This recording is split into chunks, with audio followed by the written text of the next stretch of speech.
अगला अध्याय, मैना और हिमालय की बातचीत। पार्वती तथा हिमवान के स्वप्न तथा भगवान शिव से मंगल ग्रह की उत्पत्ति का प्रसंग।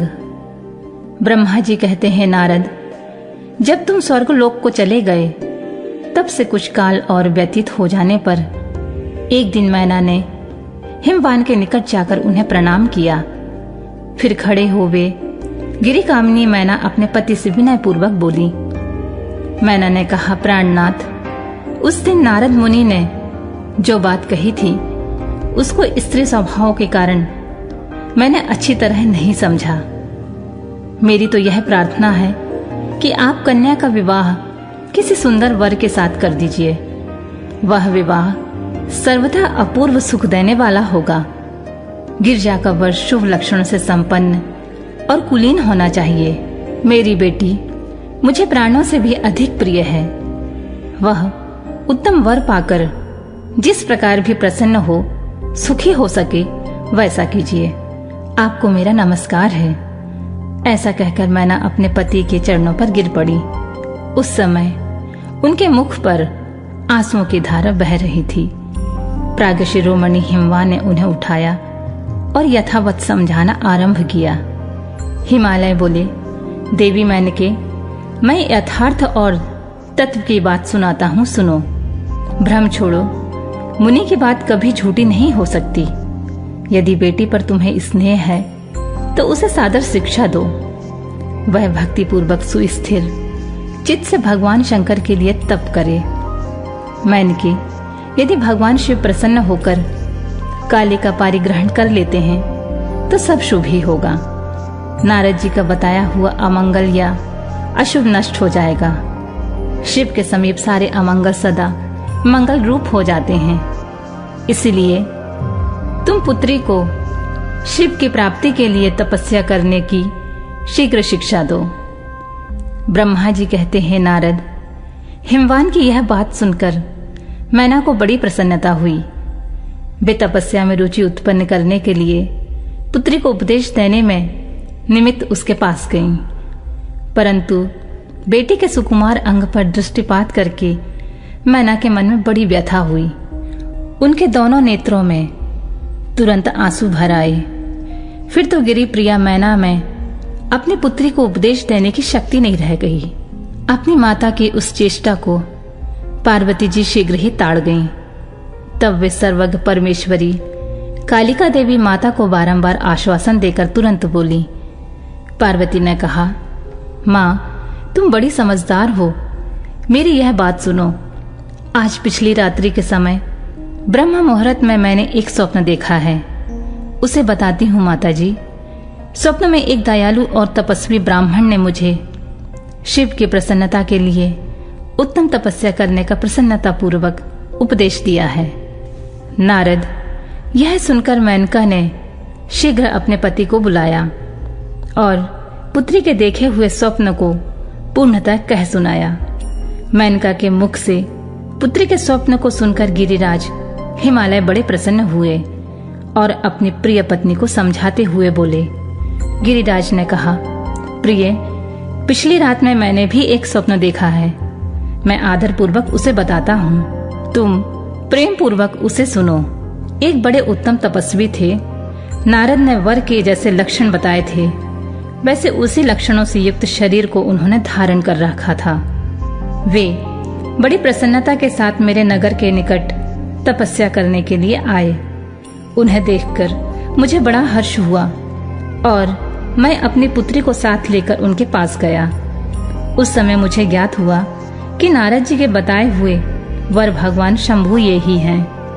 तब मैंने उन तपस्वी की सेवा के लिए अपनी पुत्री को उपदेश देकर उनसे भी प्रार्थना की कि वे इसकी सेवा स्वीकार करें, परंतु उस समय उन्होंने मेरी बात नहीं मानी। इतने में ही वहां सांख्य और वेदांत के अनुसार बहुत बड़ा विवाद छिड़ गया।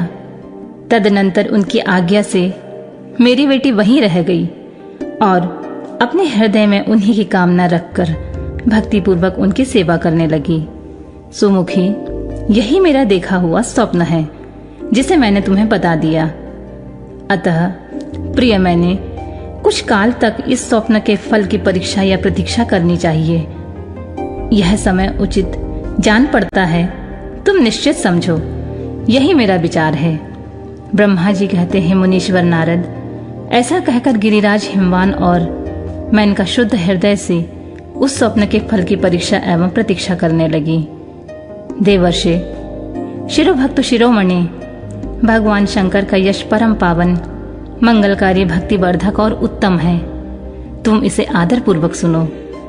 दक्ष यज्ञ से अपने निवास स्थान कैलाश पर्वत पर आकर भगवान शंभु प्रिया विरह से कातर हो गए और प्राणों से भी अधिक प्यारी सती देवी का हृदय से चिंतन करने लगे।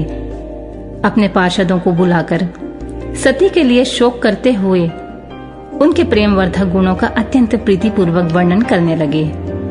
यह सब उन्होंने सांसारिक गति को दिखाने के लिए किया।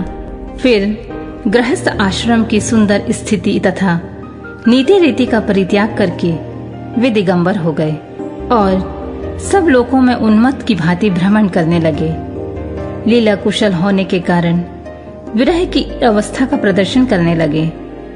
सती के विरह से दुखित हो कहीं भी उनका दर्शन ना पाकर भक्त कल्याणकारी भगवान शंकर पुनः कैलाश गिरी पर लौट आए और मन को यत्न पूर्वक एकाग्र करके उन्होंने समाधि लगा ली, जो समस्त दुखों का नाश करने वाली है। समाधि में वे अविनाशी स्वरूप का दर्शन करने लगे। इस तरह तीनों गुणों से रहित हुए भगवान शिव चिरकाल तक सुस्थिर भाव से समाधि लगाए बैठे रहे। वे प्रभु स्वयं ही माया के अधिपति निर्विकार पर ब्रह्मा हैं। तदनंतर जब असंख्य वर्ष व्यतीत हो गए तब उन्होंने समाधि छोड़ी। उसके बाद तुरंत ही जो चरित्र हुआ मैं तुम्हें बताता हूँ। भगवान शिव के ललाट से उस समय श्रम जनित पसीने की एक बूंद पृथ्वी पर गिरी और तत्काल एक शिशु के रूप में परिणित हो गई। मुने, उस बालक की 4 भुजाएं थीं, शरीर की कांति लाल थी और आकार मनोहर था। दिव्य द्युति से दीप्तिमान भय शोभाशाली बालक अत्यंत दुस्सह तेज से संपन्न था। तथापि उस समय लोकाचार परायण परमेश्वर शिव के आगे वह साधारण शिशु की भांति रोने लगा। यह देख पृथ्वी भगवान शंकर से भयमान उत्तम बुद्धि से विचार करने के पश्चात सुंदर स्त्री का रूप धारण करके वहीं प्रकट हो गईं। उन्होंने उस सुंदर बालक को तुरंत उठाकर अपनी गोद में रख लिया और अपने ऊपर प्रकट होने वाले दूध को ही स्तन्य के रूप में उसे पिलाने लगी। उन्होंने स्नेह से उसका मुंह चूमा और अपना ही बालक मान हंस हंस उसे खिलाने लगी।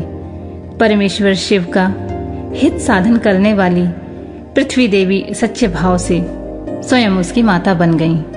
संसार की सृष्टि करने वाले परम कौतुकी एवं विद्वान अंतर्यामी शंभु वह चरित्र देखकर हंस पड़े और पृथ्वी को पहचानकर उनसे बोले, धरणी, तुम धन्य हो, मेरे इस पुत्र का प्रेम पूर्वक पालन करो।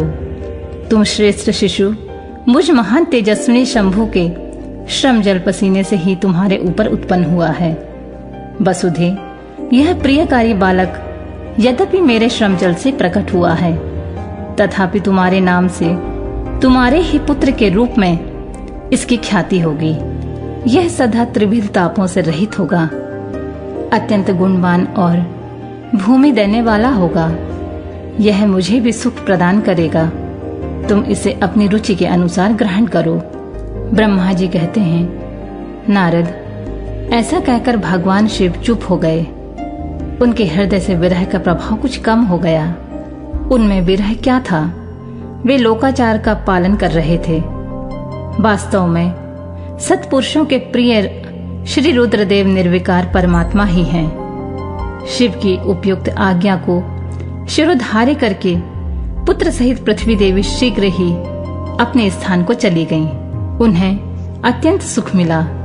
वह बालक भौम नाम से प्रसिद्ध हो युवा होने पर तुरंत काशी चला गया और वहां उसने दीर्घकाल तक भगवान शंकर की सेवा की। विश्वनाथ जी की कृपा से ग्रह की पदवी पाकर वे भूमि कुमार शीघ्र ही श्रेष्ठ एवं दिव्य लोक में चले गए, जो शुक्र लोक से परे है।